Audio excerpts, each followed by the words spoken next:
Welcome your host, Caddy Frink, as she leads discussions about substance use disorder and the journey to recovery. You're listening to Redefining Recovery, a recovery revolution.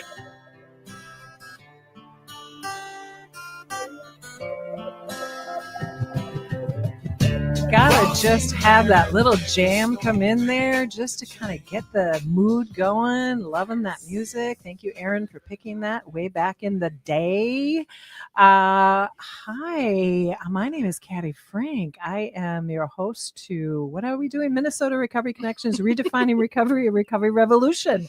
Welcome here on AM 950. Across the table from me is... Hi, my name is Cellie, and I am a woman in long-term recovery. It's Cellie Dudley from Recovery Alliance Duluth. I am so excited to have Cellie here again. Guess who's back? First and foremost, what I want to do is I want to say special thanks to our generous funders, including Patrick and Amy Butler Foundation, Otto Bremer Trust, the Sauer Family Foundation, the Hardenberg Foundation, alongside many other foundations and corporate individual donors. I am just going to always put out a plug and a plea for anybody who is interested and is listening to this show. If you have a couple extra bucks, or maybe you got a lot of extra bucks, right, Cellie? Bring on the bucks. Bring on the bucks. We are in a nonprofit kind of a strange world right now. And to keep this going, it all takes money because we got to pay Brett's salary as well as everybody else's because he's our man. But if you have the ability to donate to Minnesota Recovery Connection, we will be grateful, as well as if you are a person who's listening that wants to give back to the recovery community, volunteer at Minnesota Recovery Connection, because those are things that pay us back in the community as well. But enough of that. Miss Cellie, what's right with you today, love bug with your heart-shaped glasses? All full of love. What's right with me today? I made it a mission when I got into recovery to be a lifelong learner.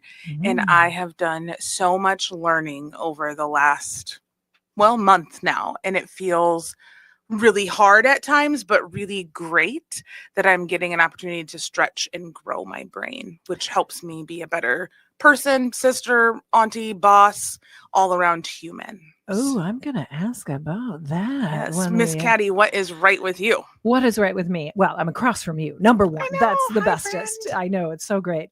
Because Cellie lives in Duluth, my land of my birthplace. Yes. I get to see her not as frequently as I would like, but when I do, I get to cast my eyes upon her eyes. So what's right with me is I get to be around Cellie because her energy is something that I just sort of absorb and bring into my soul because of her wisdom, her recovery. I guess. Well, hey, you just said you learn a lot, so I'm going to roll with that. Yes. Yes. But what I'm grateful for is that I have work in a community. I just did some group interviews with some people who are going to be in my class next week, learning how to help people who are struggling with recovery. And every time I hear just little bits and pieces of people's why they want to do this work, I become so incredibly grateful. Because when we are willing to help another human, regardless of where they are, what they are, how they've done, what they've not done, that's just what we are. We've had a very, very heavy period of time because of some terrible situations that have happened to some legislators. And it has really made me grateful to be grateful. Yeah. And we need to remember that we need to bring down the heat and bring down the discourse and have conversations with people, because we know that in peer recovery work, it's having a conversation, it's listening to people is the magic. Yeah. Even the uncomfortable conversations can produce a lot of magic. Absolutely. Yeah. And if you don't know, you don't know. But what did we say? Say it for us. Oh my gosh. It's been so long since you don't know what you don't know until you know, and then you know. Exactly. And I quote Miss Cellie every time I do the class, every time I make that statement. And I really see people's eyes light up like, oh, I don't always know what I don't know what I don't know. And that's okay. But how do I get to a point where I can learn how to be more informed? So give us a little hint on what is this edumacation thing, that this journey you've been on in the last while. Through my job, I'm the program director at Recovery Alliance Duluth. We're a small RCO up in Duluth, Minnesota. Recovery community organization, just for all those listeners. Yes. We have had a lot of opportunities to do some training recently. And so we were able to come down to the Marco conference, and we filmed a show with Caddy then. And then we went to All Rise, which is a national treatment court conference in Orlando. And then we went to the Faces and Voices of Recovery conference. And now I am at the Minnesota State Treatment Court Conference. And I do a lot of work with justice impacted individuals. And this conference just kind of pulls everybody who's on the treatment court teams together and talks about what are the best practices, what are the statistics showing about recovery capital. So what are the things that people need in order to sustain and continue to build and thrive in their long-term recovery. So for those that are listening, many people know that somebody's gotten a DWI or they've had some sort of impact with, they've committed a crime in their substance use.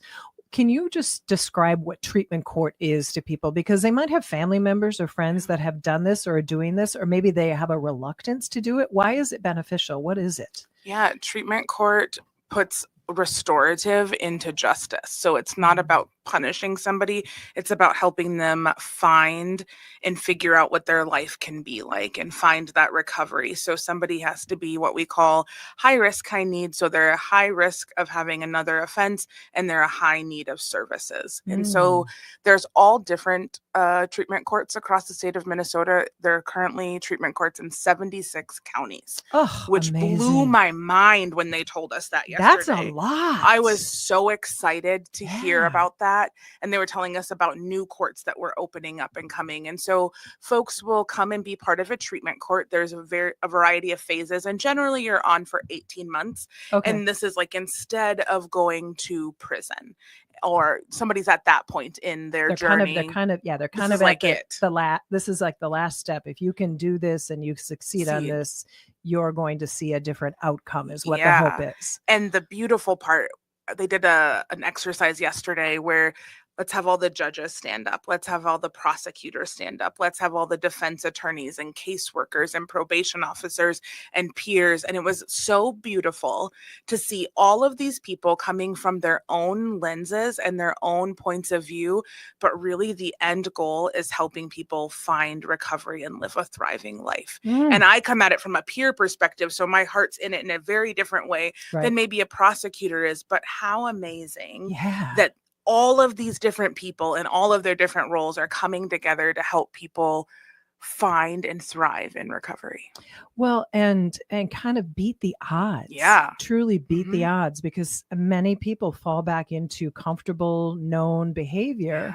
And if they're given an opportunity, if maybe it's kind of the last, we've kind of given you this chance, we've put you on parole, we've given you this, and then you come back and you're not doing what you should be doing.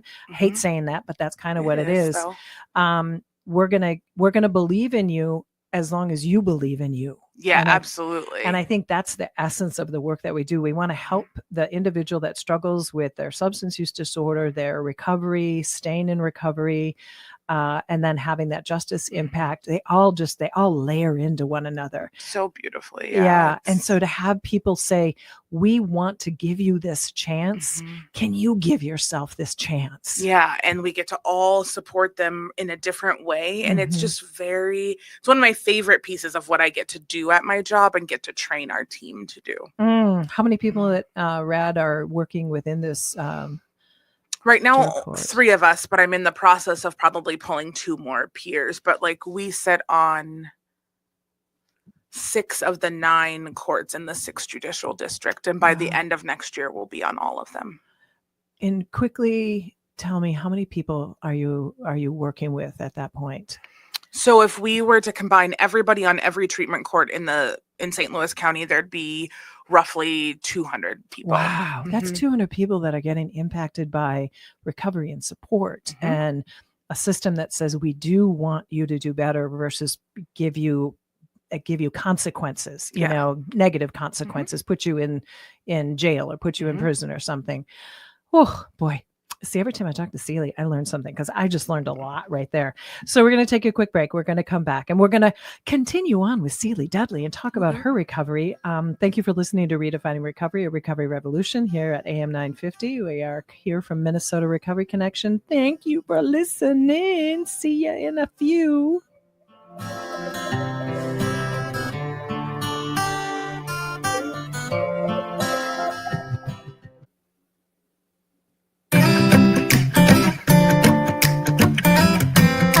If you're moving in your chair, just like we are here, moving in our chairs. Hi, welcome back to Redefining Recovery, a Recovery Revolution here on AM 950. And I'm with whom?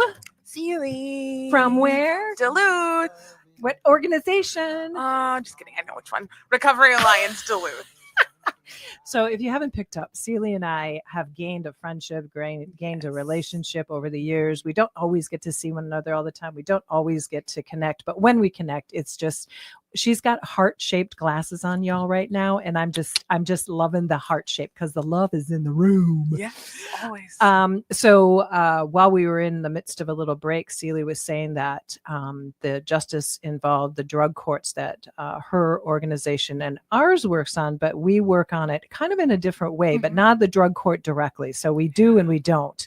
But I think what I want to pull together, and that is so many people do struggle with their substance use disorder, and they get themselves into situations where they have to feed the disease, and they do things they probably on a clear head and a clear mind and a life trajectory that doesn't have substances involved wouldn't do these things. I wouldn't have driven drunk back in the day. Yeah. But I was lost in my substance use disorder. And so when we think about people that are convicted of crimes and they are revolving around substances, let's just take a breath and lean back and say, they probably didn't go, ooh, that's what I want to do for a year or two of my life, right? Absolutely, yeah. They just got caught up in a lifestyle. And all we're trying to do is help people by what Cellie said was listen to people, give them hope, give them opportunity.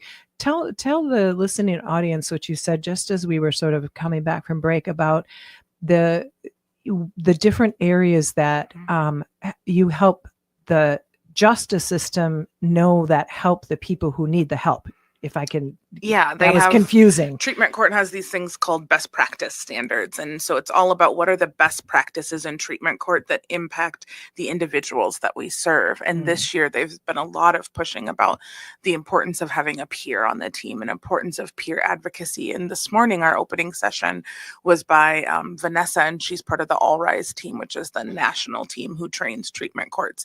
And she was just talking about recovery capital and how important it is for people to build those skills so that as they're leaving treatment court, it's not like they've spent 2 years with this beautiful support system and then it's like, bye, you graduated, see you never. Kind of like what treatment looks like. Yeah. And so we talked about building that recovery capital and that social capital of who are the people in your life that can support you outside of who's at this table right now. And so it was really powerful to hear people are recognizing the importance of peers and the work that we do. That's so amazing. So amazing. Well, and that, we're going to twist the conversation a little bit because I want Cellie to speak from Cellie's voice about her recovery journey. When Cellie was here previously with McCoy, we were really talking about a lot of different things and that was a great conversation, but Cellie didn't get to have a whole lot of her voice, which is a lovely voice. As an African-American female, somewhere in her 30s, I believe, give us a little snapshot of your story, but I think the thing that I'm looking to is meeting Cellie where Cellie is at and remembering that everybody who's on a recovery journey needs to be met where they're at, not where we think they should be or what we think they should do. So I give the floor to you. Tell a bit of your story. That's dangerous. Give me the floor and a mic. Oh, yes. So we'll fast forward through like the story piece. Like I got into recovery. I had some incarceration in my background. I'm a justice impacted individual. I ended back up in Minnesota from Texas, and I began this recovery journey of trying to figure out what was recovery. And for me, it really started with just sobriety. And I was just going to not use my substance of choice anymore. Which was what? Because for me, it was alcohol and pills. Okay. And so I went down a real messy path of that. And I just was like, okay, some incidents happened. And I finally hit a place where I was like, I'm not going to drink and I'm not going to use pills anymore. And for me, I thought, okay, that's going to be the rest of my life. That's it. I'm not going to have anything more. I'm not going to drink and I'm not going to use pills. And that's all that it's going to happen. From everything, right? Yeah. And I got really plugged into a church that I was attending at the time. And faith and religion became my pathway of recovery. Mm. And that was all for me. And I just could not ever imagine that there could be another path. And I threw myself full bore. I became an ordained pastor and really just stayed with that. But there was something so missing in my world. Isn't that interesting? You think you've found the Yeah. absolute. This is what it's going to be. And I don't want to interrupt, but I just want to say, and that is the important part of people who are on a recovery journey or a sobriety journey or a clean journey. And that is, it is going to change as they find new spaces and places in their brains. Yep. So please continue. Yeah. So I'm so grateful for the path that brought me in, and I am grateful for who it made me. And I'm so grateful for all of the other paths that followed, because if I hadn't had the path that brought me in, I wouldn't be sitting here today, because I couldn't ever imagine a different path. And so I don't know how I would have found recovery without that piece.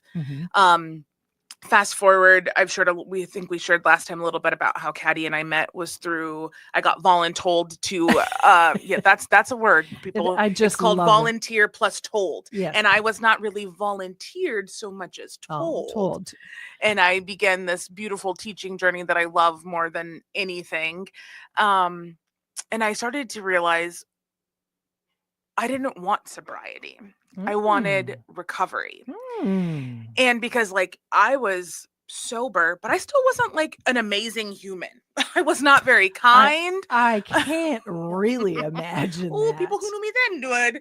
I was not very kind. I hadn't developed more coping skills yet. So I was still using coping skills that I used in my active use to get me through where I was. What did that look like? I did a lot of lying and twisting situations to make myself look like a victim, a lot of blaming other people for things that I needed to be accountable for.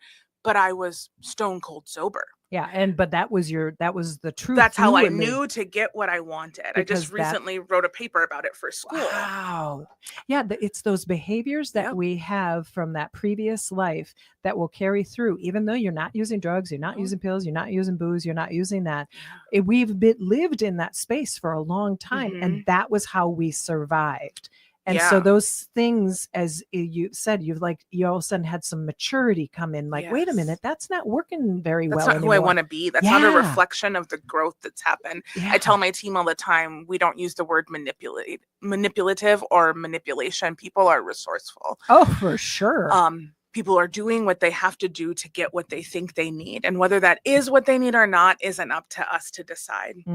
So fast forward, and I began to find recovery. And I started to realize I didn't know a lot of people who looked like me in recovery.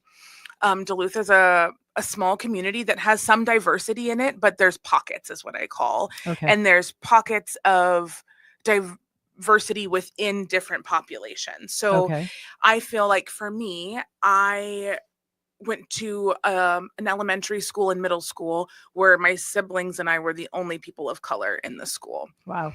And that was I just assumed teachers were all white. Yeah. And the majority of them were males. And so I was like, this is just what it is. Wow. And so when I got into recovery, I didn't really know anybody who was from the African American community who was in recovery too. Well, little did I know there was a whole little pocket of community, but they were their own community and I had to go and find them. But when you grow up the minority in a town, you don't always know those little pockets because they're not necessarily broadcasted because there is a safety piece in being in your own bubble and community. Absolutely. Yeah. And so I've started to kind of dig and look for, and I was like, well, I don't really see anybody doing what I want recovery to look like. So I was like, I need to be that because I know that there is somebody out there who's finding their recovery journey who needs to see, hey, somebody who looks like me is thriving. Somebody who looks like me maybe struggled with these things and is now living this beautiful life.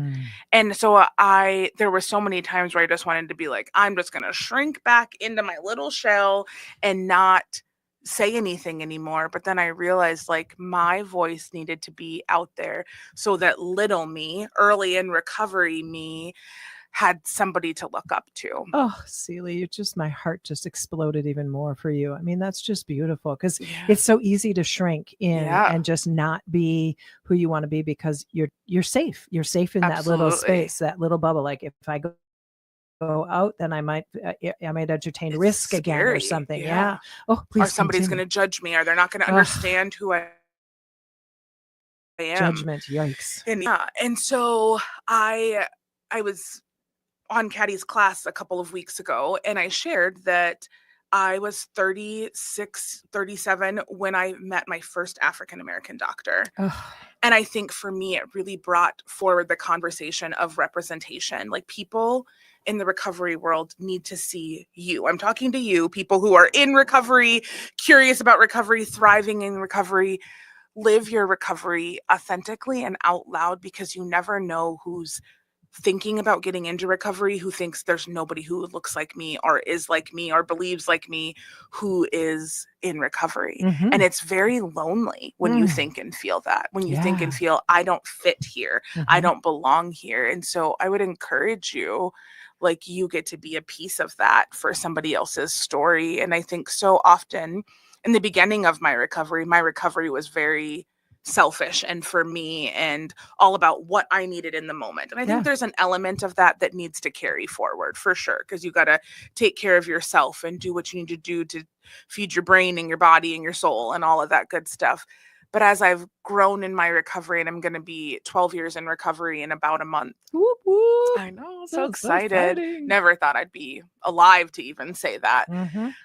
My recovery now is for the people who are coming up Yeah. and the people who maybe haven't found it yet. Mhm. And I want to leave a legacy of recovery, of people like, hey, I found recovery because so-and-so met so-and-so who met so-and-so who was part of so-and-so who maybe knew me someday. Mhm. Because I want people to know, like, recovery is so real and possible, and it can look like whatever the journey needs to look like for you. The path that brought me in isn't the path that I practice now, but it was the foundation for me. So Mhm. try a lot of paths of recovery. There's no wrong path, except going around and telling people that their path is bad or wrong or not like yours. Like, don't be wasting your breath doing that. No. That's a lot of Because that could do some hurt. something Irrevocable. yeah, sure. The There, you're words, good. Yeah, the words, they're somewhere up they're out there. there. It could do some bad damage. Yeah, absolutely. It could do some bad damage. Wow. That's so interesting that when you said that, I'm a African-American female and I'm 36 and I'm just encountered, because that affected me. I mean, we talked about that. And I just think it's like, we don't have to think that if you look like somebody, that's the only person you can get No. help from. That's not it. Not But it at all. sometimes that's really the entryway. And Mhm. then somebody, I would imagine, if you had somebody that you felt comfortable with, you could help them open up the door to other people that might look different from you. Absolutely. And the fear is taken away. Well, I've always been treated like this by those people. And it's like, okay, well, here, let me walk you through how those people might be thinking, and maybe you can help advocate for yourself, or I can come in and advocate for you. Absolutely. And that's what we do in Peer Recovery Services, is that we help advocate for people who might not know what the next steps are. Yeah. And I think it's okay to recognize that sometimes people need people who identify like them to walk with them. There's strength in that, because culture is so dynamic. And I might have needed a female. I might have needed a woman who was in this age bracket. I might have needed somebody who believed that tacos needed to happen every Tuesday. Like, it doesn't matter what people define culture as, but there's a beauty and a strength that comes when somebody shares a piece of your culture. Absolutely. There's a depth there that doesn't have to be spoken, but there is such value to. Yeah. And I think it's part of our job as peers in this field, help people connect to their culture, because I believe when people can connect to whatever culture means to them, it heals a piece of them. Well, it's so interesting when you say that, because there's a couple women that work at Minnesota Recovery Connection who are a little bit closer to my age. And every now and then we just like pass one another in the hallway and we share something. And it's like, we're on the same page because my age is a culture. Absolutely. Where I've walked and talked and listened is a cultural space. So we don't just need to look at the outside of what somebody is. We need to look at all of the internal components and age and whatever your gender identity is. And but I mean, her name is Wendy Hack. I've had her on the show, and we're just kind of on the same page. There's another woman named Lorraine. She and I are we're literally the same age, and it's kind of like, oh, okay, I get you. Yeah, I get you too. And you know what's so interesting is that all three of us dress very similarly in a way that we have dressed in the past, which is I don't wear jeans, and I never have really. And I don't wear sweatshirts, and I don't wear t-shirts. And it's not because there's anything wrong with them. It's just not how I presented myself for so many years. It's not how I identify. Now at home, let's be real. It's it's schlocky. But that's home. But it's even something as I admire the women who look, I don't know, it's just so weird because the three of us, we all just look a certain way and we're like, yeah, we got this. This is just who we are. And there actually is four of us, Kim too. So anyway, but your culture is so individual as to how you identify. And so give yourself grace and like you did, ask somebody who might not be who you identify with, say, hey, do you know anybody?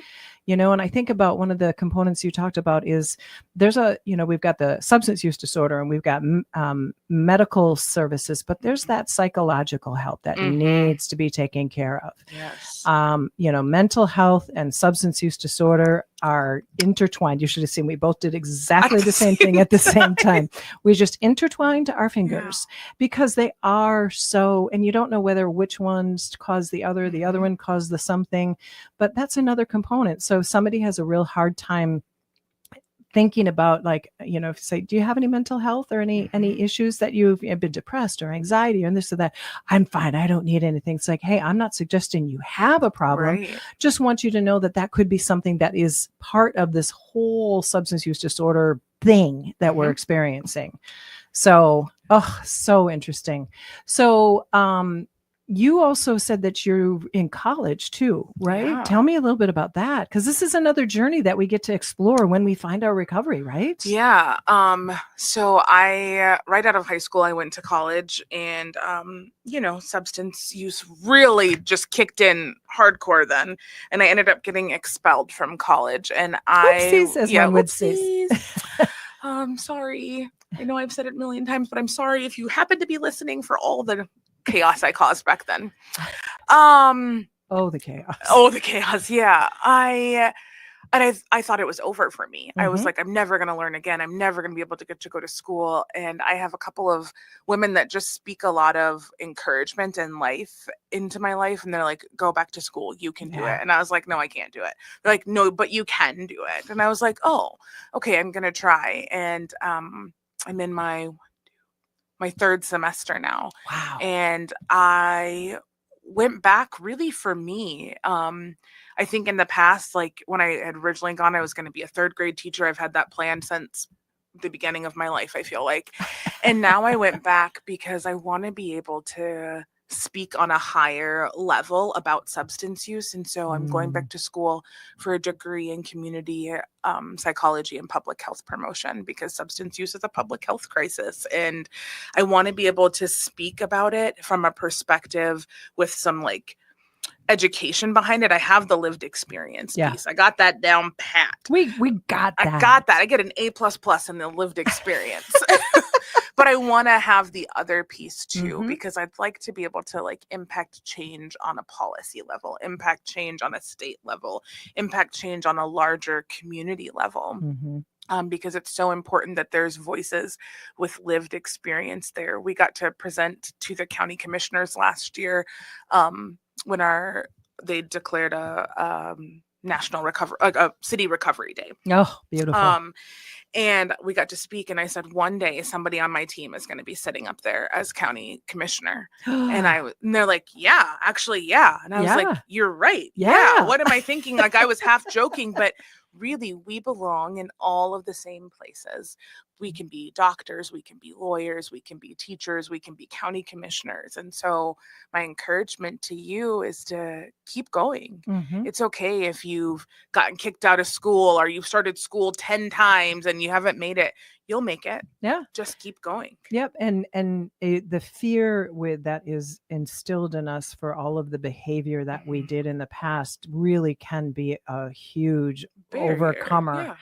And I myself, I've never been to college, and there's an element of wanting to do it, but I'm at 62, I'm terrified. I don't even know where to begin. So here I am preaching to everybody, go do you.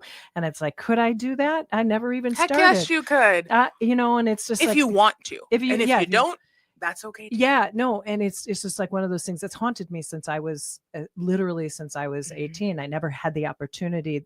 I didn't know at the time that I could have gone to college, but I let my dyslexia literally rule my life for such a long time until I got into sobriety. And so this is where it can all kind of come together. I came into sobriety back in the day, and I became the trusted servant for my AA group. And that was the first time ever I had ever read out loud a script.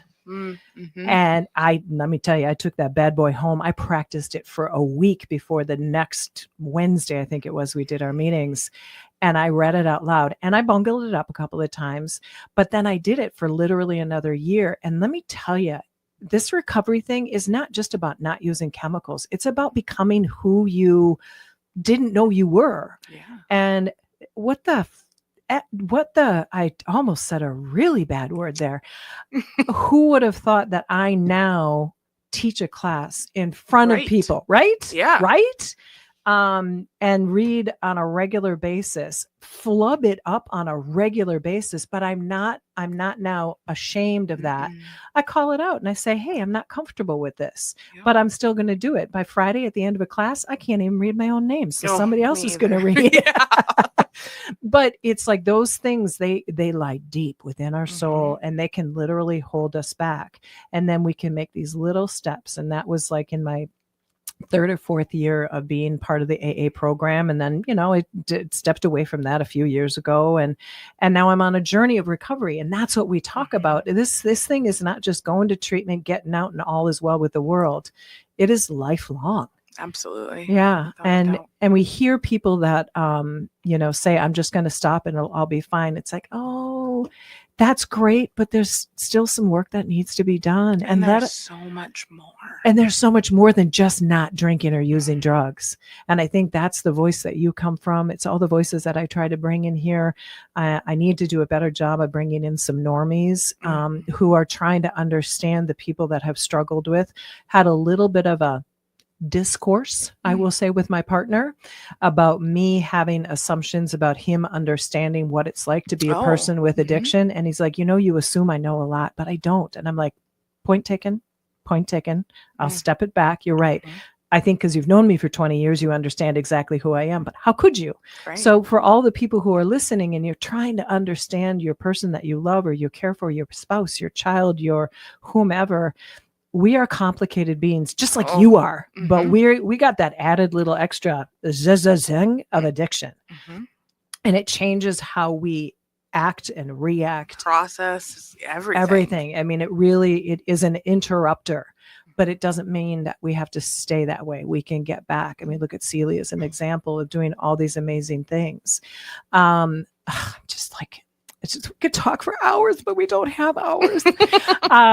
So your goal is to be part of the bigger community, to speak, to have your voice in front of other people so that they can understand our voice. Would that be? Yeah, I think that's a huge piece. And I think it's to show this. I know you can't see me if you're listening, but this is what recovery looks like. Absolutely. It doesn't necessarily look like what it does in the movies. Sometimes it does, sure.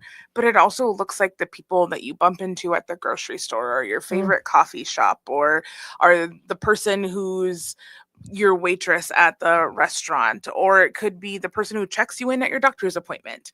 It's just so important to remember recovery is so diverse. And I want to be able to speak to people who maybe haven't had maybe a positive experience with folks in recovery, and help them understand the why behind it, and help understand and educate and shift things of how our city and county and state and country view recovery. Yeah. Oh my goodness. That's such an incredible mission. We're going to take our last break. Thank you for listening to Redefining Recovery, Recovery Revolution, here with Cellie Dudley from Recovery Alliance Duluth. I'm Caddy Frink, your host. Catch you in a minute. This guitar needs 6 strings.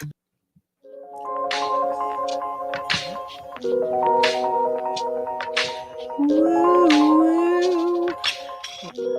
Again, Aaron, my co-host, back from the beginning of this incredible show. Thank you for the choices on the music. Without them, I just wouldn't be dancing in my chair. So, Aaron Fitzgerald, thank you very much. We are back with Redefining Recovery, Recovery Revolution. I'm here with Cellie Dudley from Recovery Alliance Duluth, a recovery community organization in Duluth. Say hi to the folks again. Hey, hey. Hey, hey. Look at her. She's so cute. So we are embarking on the summer months, which has a lot of things going on in Minnesota, because all the things, because we huddle in and then now we got to bust out. So Cellie has been, she is a community gatherer like nobody I've ever seen.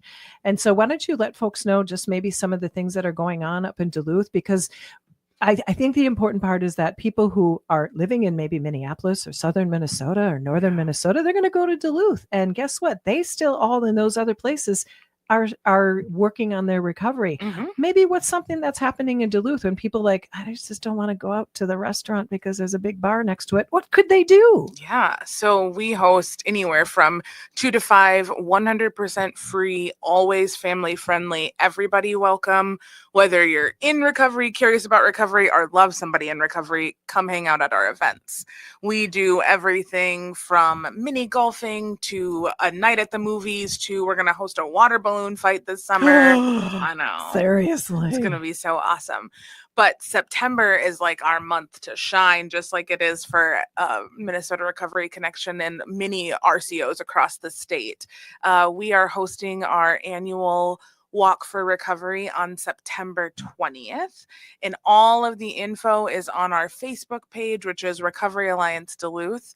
But our theme this year is Born to Thrive. Ooh. Yeah, I'm super pumped. Our admin assistant, Jess, and I designed new shirts for this year. Nice. I'm so excited. We're hosting an epic tie-dye event, 2 actually, one in the north of St. Louis County and one in southern St. Louis County. And we are hosting 2 big walks. Like I said, one is September 20th at Lincoln Park from 12 to 3, and the other is September 18th in Alcott Park in Virginia, Minnesota, for our folks who are way up north. Way up. Gotta get those up north. Pull folks. everybody in, and that's going to be a blast. That'll be from 5 to 7. Wow, that's amazing. So you're going to tie-dye all the t-shirts to then put tell me what's the tie-dye thing? We always do a big tie-dye event with our shirts because this year they're white again. And so we love to just spread a little fun and a little color. So we host 2 tie-dye events so that people can tie-dye their shirts and wear them to the walks. Nice. Yes. I love that. Yeah. I love that. It's Yeah, fun.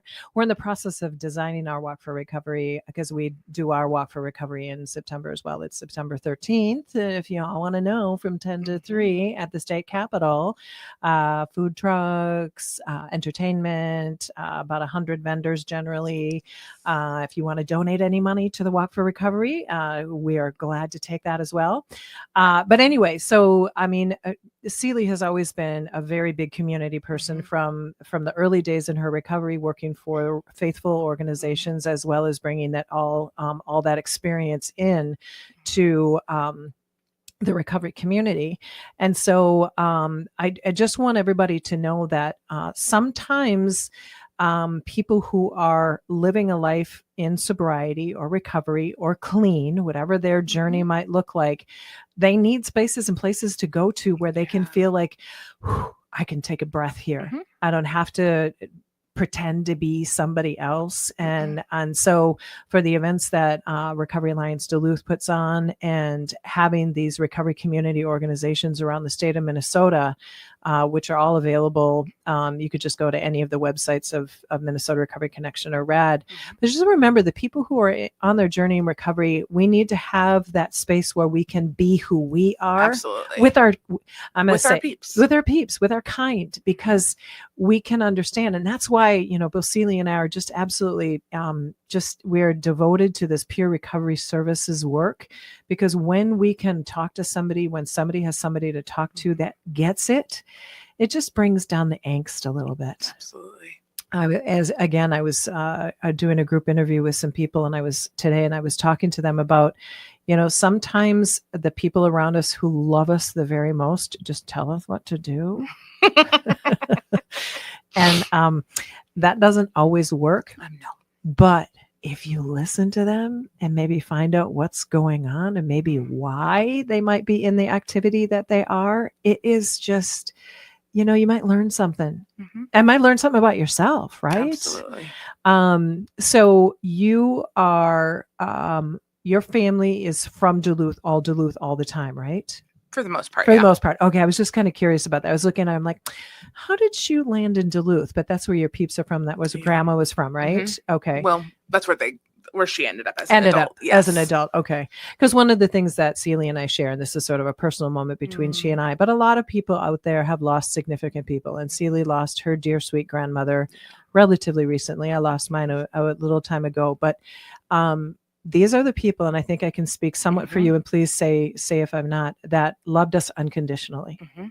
I was on probation in Dallas, Texas, and I wasn't talking to my family. And my probation officer would give me letters from my grandma that had Ruthie comics cut out in them, and little letters just saying how much she loved me in a time where I felt very unlovable. And there has never been a moment in my entire life that I questioned whether that woman loved me or not, and that saved me. Yeah. And I think my little grandma, even though she had a hard time understanding alcoholism, because that's what I struggled with predominantly, she had a hard time understanding it, but she just loved me. And I think the message is, folks, is that love the people without judgment all day long that might be struggling on this journey. Don't diss them, don't dislike them, don't hate on them, don't try to tell them what to do. Because if you can give somebody some unconditional love and say, I'm just going to love you for who you are, even if you are using your whatevers, but you have a safe place to land, sometimes that can be taken advantage of. So sometimes we have to find the next best thing for someone. But having this heart moment with Cellie right now about these ladies that said, we just love you because you are good. You are good. You got whatever the path that took, whatever the struggles. I mean, we both had childhoods that probably weren't ideal. And so we found a way to escape, but then we found a way to escape that need to not feel. Absolutely. And that's what that is that people try not to feel. That's why they use substances. That's why, because maybe there's trauma, there's discontent, there's people who have, been mean to them, communities that have been mean to them, peoples that are underrepresented, right? Absolutely. Yeah. So, we just came to a moment there where I just love this lady. Give me your hands. I know. It's like, yes. Okay. So we're going to come back. Okay. Here we are. Just had that love moment. See, this is what happens when you get to be with people who understand you. Yeah. We get to have these fun moments, and we get to have these love moments. So love the people that are struggling people. Yeah. Cellie, you got like a minute. Tell somebody something wonderful about what recovery looks like. Man, recovery has given me the opportunity to be there for my grandma as she was passing. I get to be a sister, a friend, a person in the community. And my favorite title of all is I get to be called auntie. And had I not found recovery, I would not have the amazing nieces and nephews that I do in the world, and get to do all the fun things and spoil them rotten and just love on them. And I can promise that in the recovery world, I will always be a safe space to listen and to love you right where you are. I don't have to understand you or even know you to love you. I don't have to have ever met you, and I already love you because I know what that unloved feeling feels like, and nobody will ever encounter me without feeling loved. Oh, I am so rarely speechless, but that's what we do. I wish I could remember the quote that a young woman had today. I'll bring it up the next time. But remember that you are loved by Cellie. You are appreciated and loved by Caddy. And the recovery community is real. And the people that want to love the people that struggle are real. So if you are at all looking for support, reach out to Minnesota Recovery Connection, Recovery Alliance Duluth, or other organizations. We are here for you. Thank you for listening to Redefining Recovery, a recovery revolution. Bye-bye, Cellie. Bye. Bye.